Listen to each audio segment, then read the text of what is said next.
Dear students, I am Mary Benila, Assistant Professor of Law from Bharat Institute of Law, Bharat Institute of Higher Education and Research, Chennai. Today we are going to discuss a topic of provisions for investigation in Criminal Procedure Code. What is investigation? Do we have any definition regarding investigation in CRPC? Yes, we have definition under section 2 class H regarding investigation. As per the definition, investigation means a process conducted for the collection of evidence in a particular case by the police or any other authorized person. So collection of evidence is a investigation. So as per the definition, it must be in the form of a process and not merely one act such as recording the complaint. So not merely receiving a complaint is not at all an investigation. So once we receive a complaint up to producing the charge sheet before the magistrate, this period is called as an investigation process period. So it must be in the form of process, not merely one act such as recording the complaint. The intention of the investigation should be collection of evidence.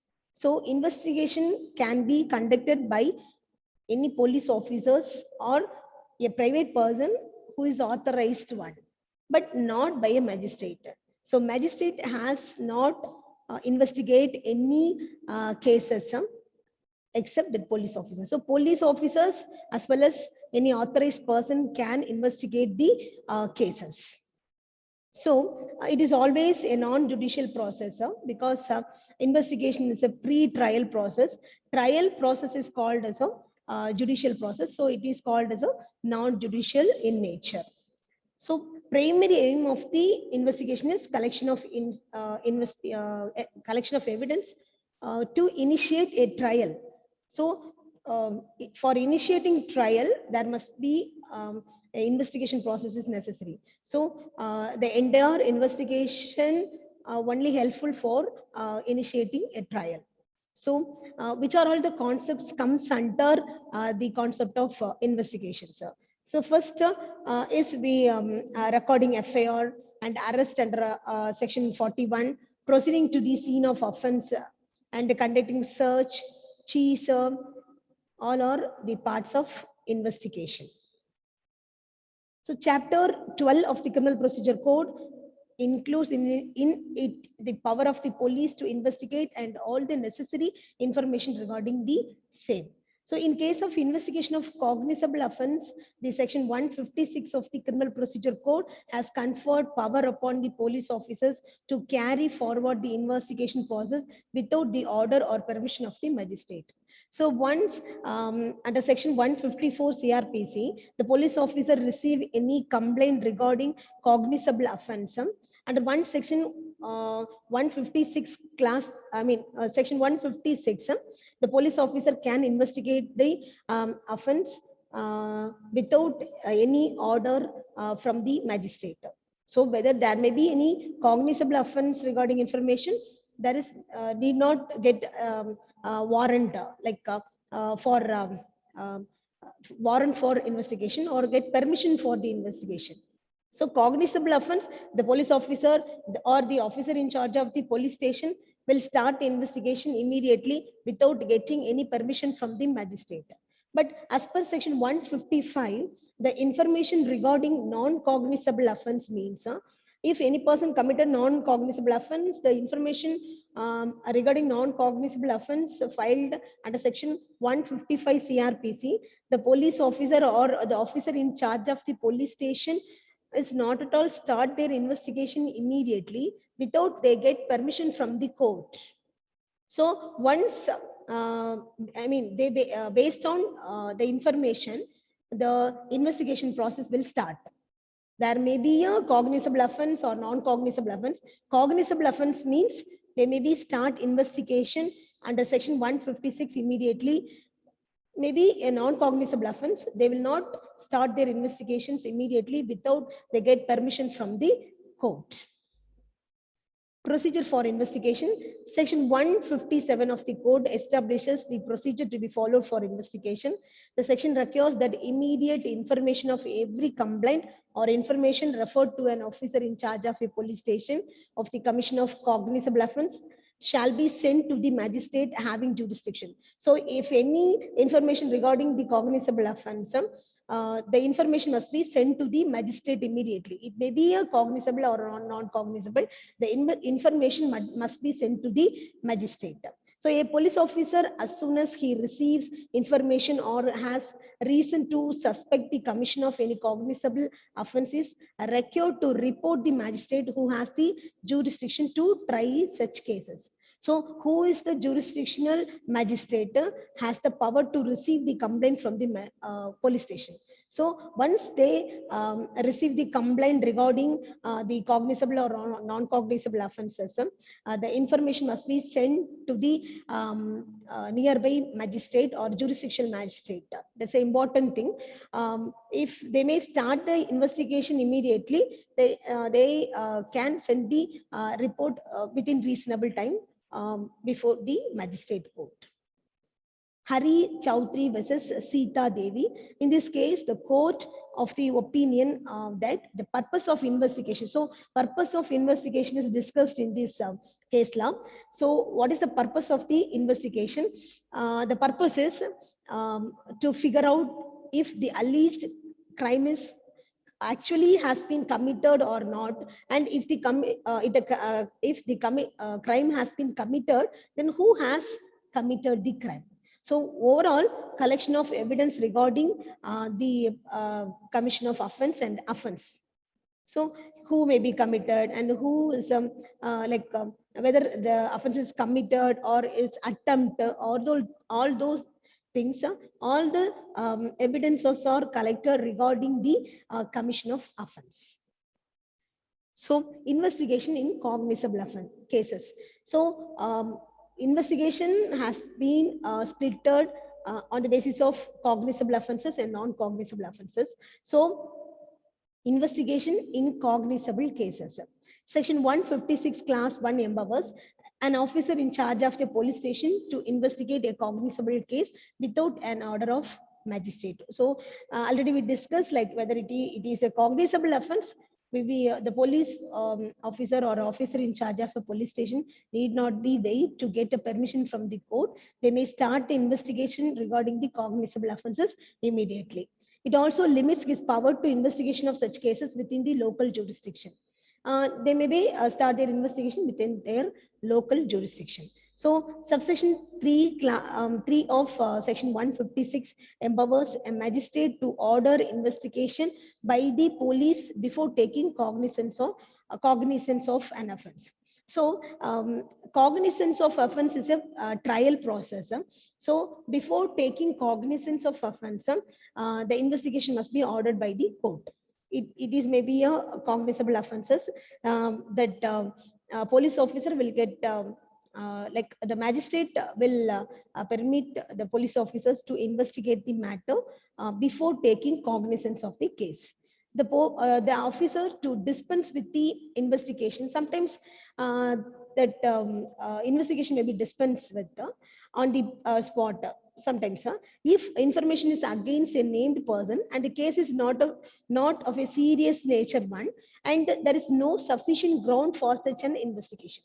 Suppose certain cases we don't have like that the police officers has not get such kind of serious nature offenses, as well as there is not sufficient ground for such investigation.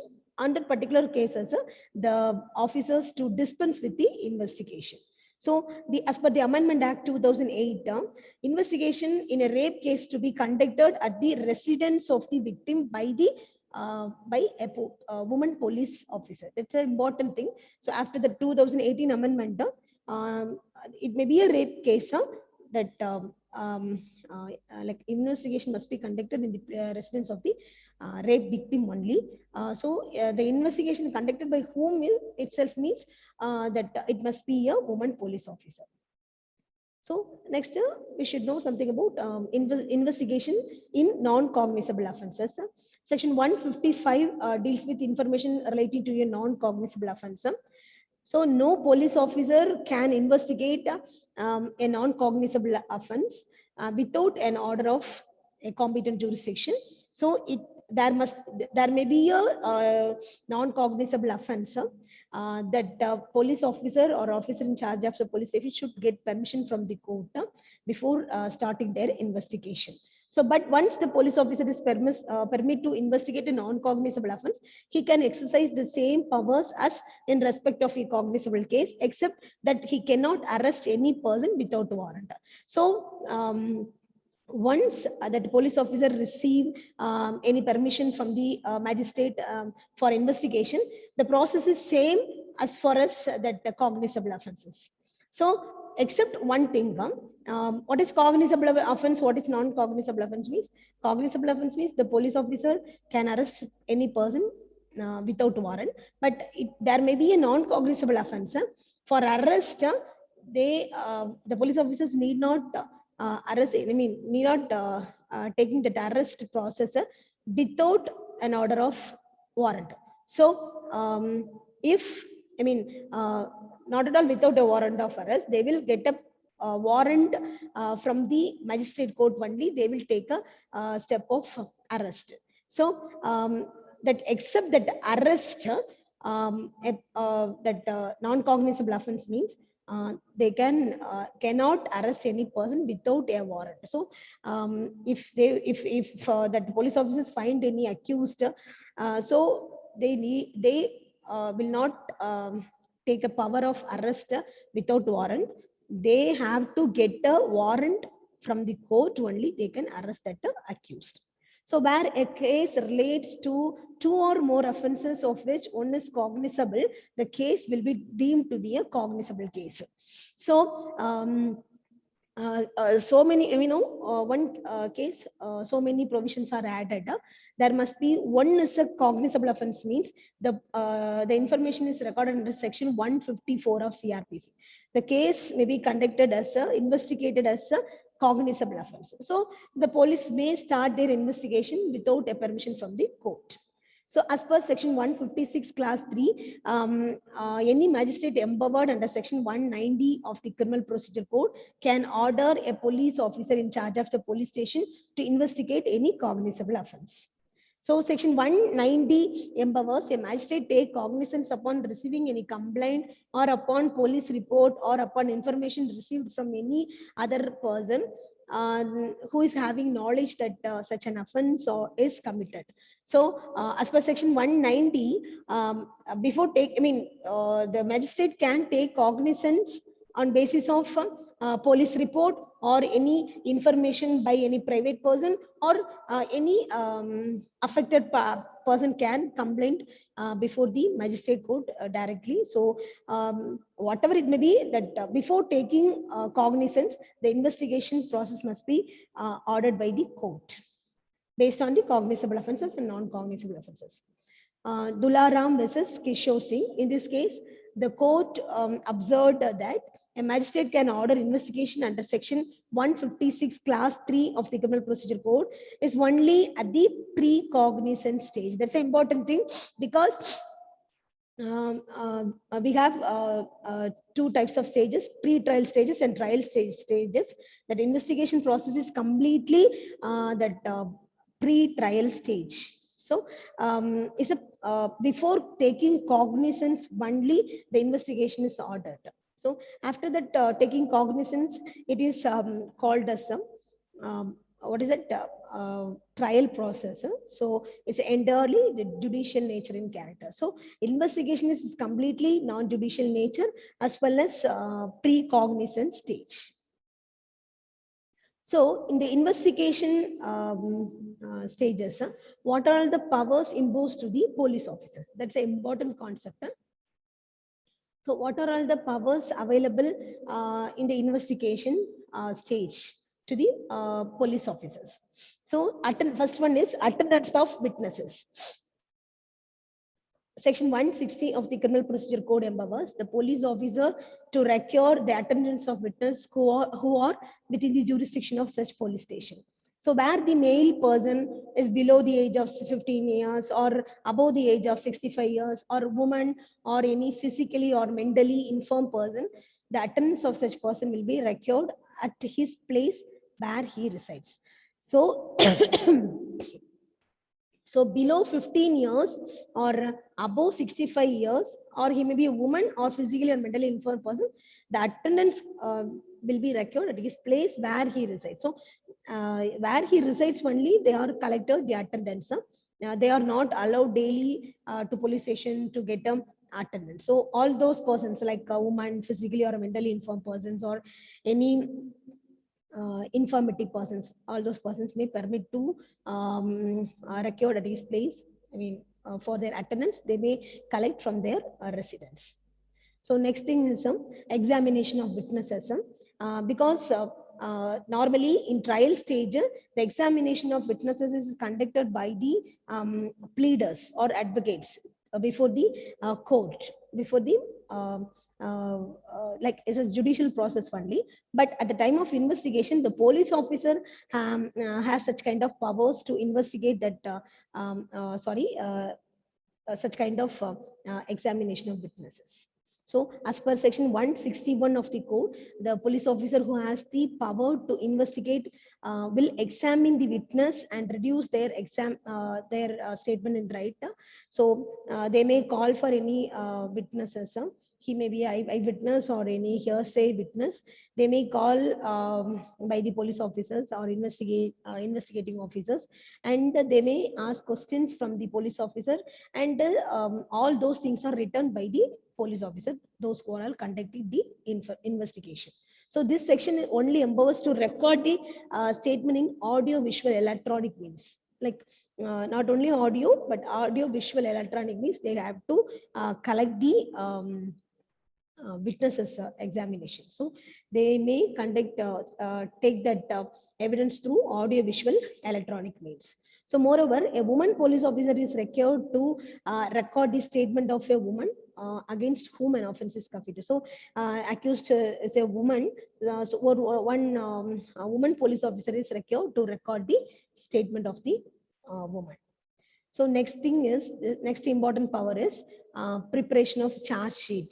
So after completing that entire investigation process, preparation of charge sheet is an important thing under section 173. So a police officer is empowered to submit a charge sheet. Charge sheet as a concept is exactly that post investigation. So after that investigation, so it is called as post investigation. It includes that police report includes copy of FIR, statement of the complainant, witnesses, and dying declarations or any confessions. All those things comes under the concept of police report. So the the officer in charge of a police station shall forward a report to a magistrate empowered to take cognizance of the offense on a police report in the form of the prescribed manner by the state government, stating the names of parties, nature of the information, the names of the person appeared to be acquainted with the circumstances of the case, whether any offense appeared to have been committed, and if so, by whom, whether the accused has been committed, has been arrested, whether he has been released on his bond or sureties, whether he has been forwarded in custody under section 176 of the Criminal Procedure Code. So which are all the points comes under the concept of police report. So if anything like informations, names of the persons, any other offenses, any offense committed or not, or attempt to commit, whether that accused may be arrested or released on his bond or sureties, all those things comes under the concept of police report. So next thing is search by police officers. Search and seizure also comes under the process of investigation. Section 165. Whenever an officer in charge of a police station or police officer making an investigation has reasonable grounds for believing that anything necessary for the purposes of any investigation into any offense which he is authorized to investigate may be found in any place within the limits of police station of which he is charged. So there is any clue regarding the arrested person or anything which is in the custody of accused, the police officer can get a search warrant, or without a search warrant may search the place or premises or anything or document to which he is attached, and that such thing cannot in his opinion be otherwise obtained without undue delay. Such officer may, after recording in writing the grounds of his belief and specifying in such writing so far as possible the thing for which search is to be made, search or cause search to be made for such a thing in any place within the limits of such a station. So the provisions of this code is to search warrants and the general provisions as to searches contained in section 100 shall so far as may be applied to a search made under this section. So 165, search by police officer. So what all the things searched by the police officers, the copy of the report sent to the magistrate immediately, and what are the things recovered by the police officers due to that search time, all those things are recorded, and a copy of the recorded things which are collected at the time of search will be produced before the magistrate of the nearby jurisdiction, nearby court or having jurisdictional court. And that the copy may be submitted or sent to the occupier or owner of the premises. That's an important thing. On an application or any free of cost, it has to be shown to the owner or occupier of the premises also. So right of police to interrogate is also one of the important power of the police at the time of investigation. It is a legitimate right of the police officer to interrogate any person on some credible information. So first thing is, one receive a credible information, have the right to interrogate before any person. Maybe directly they may be involved, they may be an accused, or they may be not at all connected with the offense, but they may be a third person to see that offense. They are also to investigate, interrogate by the police officers. So it is also true that such persons seldom willingly furnish quick and correct clue to the crimes. So make them based on the information, they can collect the information. In certain amount of coercing and promising may therefore be necessary. That does not, however, mean that the police is at liberty to use third degree method, beat a person or resort to any physical torture. So preventing from physical torture and custodial violence only, this custodial violence only, this interrogation may be followed. So for interrogation purpose, that police officer cannot like a beat or any kind of third degree treatment will not follow. They may be investigate or examine any persons without get this kind of third degree method or torture, physical torture. So interrogation should be for purposeful to make the investigation effective. So only for the purpose of effective investigation only the interrogation should be followed. So use of force is barbaric and contrary to law as per the criminal law. So police officers are custodian of law. So if themselves commit crime, then no one could be safe in the society. So the police officer at the time of interrogation or any kind of investigation, they should not follow the third degree treatment or that physical torture. So overall, what are all the provisions available in CRPC regarding that investigation? So as per the provisions, section 154 to 173, we have so many provisions regarding investigation. So one by one, we have to see that section wise. So as per section 154, when any cognizable case is reported. So as per section 154, if there may be any FIR filed under section 154 regarding cognizable offense. So 155, when information as to any non-cognizable case is reported and investigation of such cases can be carried out. So it may be a non-cognizable offense. So the information filed under section 155 and the investigation may be started under section 155. Then section 156 of CRPC, and any officer in charge of a police station may, without an order of magistrate, investigate any cognizable cases. Then 157 CRPC, the procedure for investigation. So what are the procedures followed by the police officers or officer in charge of police station is contained in section 157 CRPC. Section 158 CRPC, as per this section, how a report should be submitted. So after that entire investigation process, the police report has to be submitted before the magistrate court. So what is the procedure, that exact report, how the report should be submitted. So next, section 159, as per this section, the power to hold investigation or preliminary inquiry. In certain point of view, the investigation may be hold or maybe conduct some kind of preliminary inquiry before starting into the investigation. As per section 160, this section speaks about the police officer's power to seek attendance during an internship. The police officer, sometimes they may seek attendance for internship period, they may seek attendance. So next, section 161 of CRPC. This section speaks about like examination of witnesses by police during an investigation. So it may be a police station or any other thing. They may collect the informations. They may examine the witnesses, and they may record the evidence of the witnesses through audio-visual basis. They may record all those things. They may be sent before the magistrate.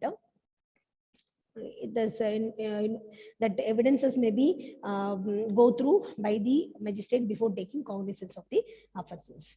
So as per section 165 CRPC, this section lays down that in case a police officer needs to make an investigation and delay cannot be made to gain evidence, such officer may with reasonable grounds search or cause such search to be made for such thing in any place within the limits of such a station. So without for gain evidence with reasonable grounds, they may get a search warrant, search or cheese.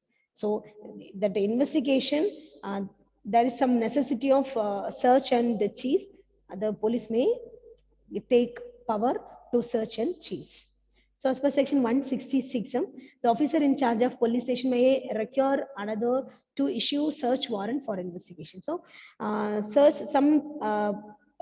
cases, the police officer need to get a search warrant from the court. So on the despite, as per section 166, they may get a search warrant from the court. So section 166A, as per this thing, requires to competent authority for investigation in a country or place outside India. So if they want to investigate the matter, if they want to investigate a place,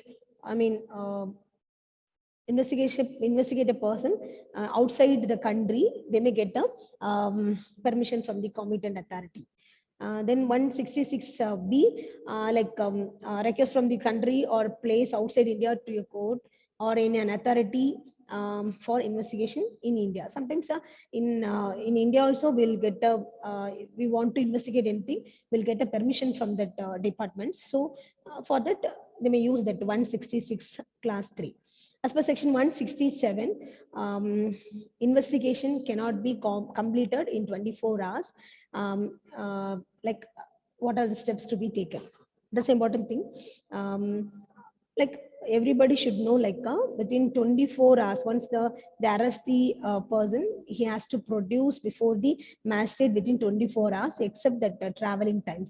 So after the 24 hours, if they are not completed their investigation, they will get asking time for like custody.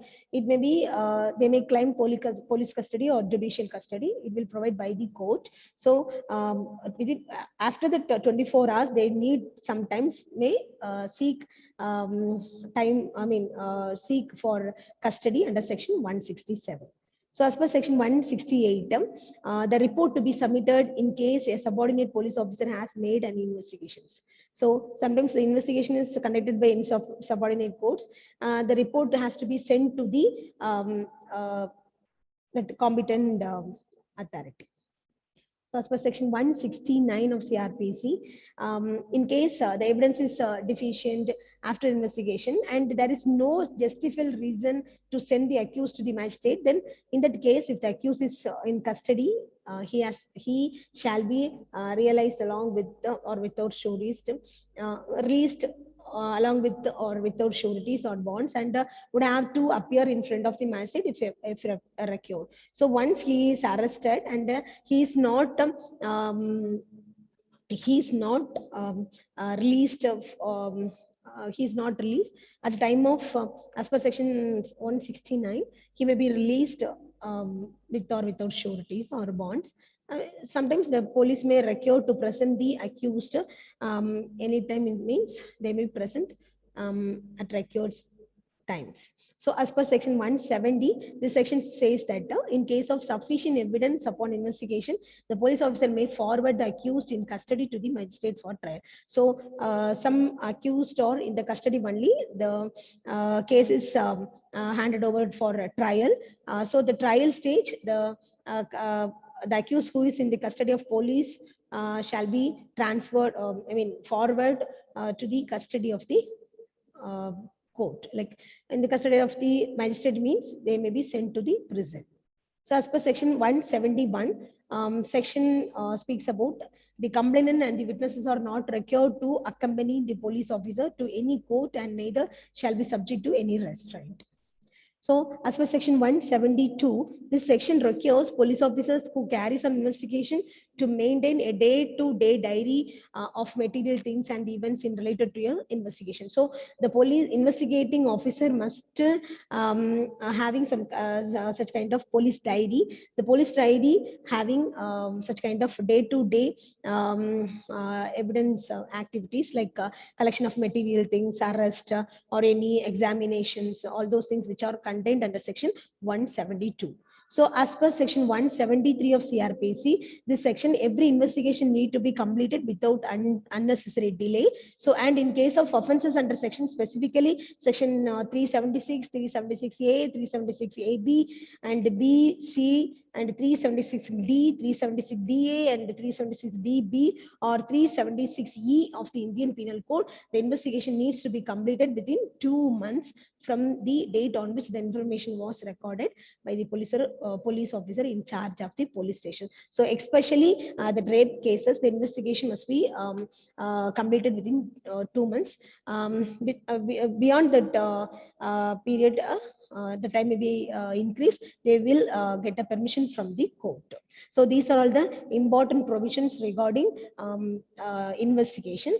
So thank you so much. Thank you.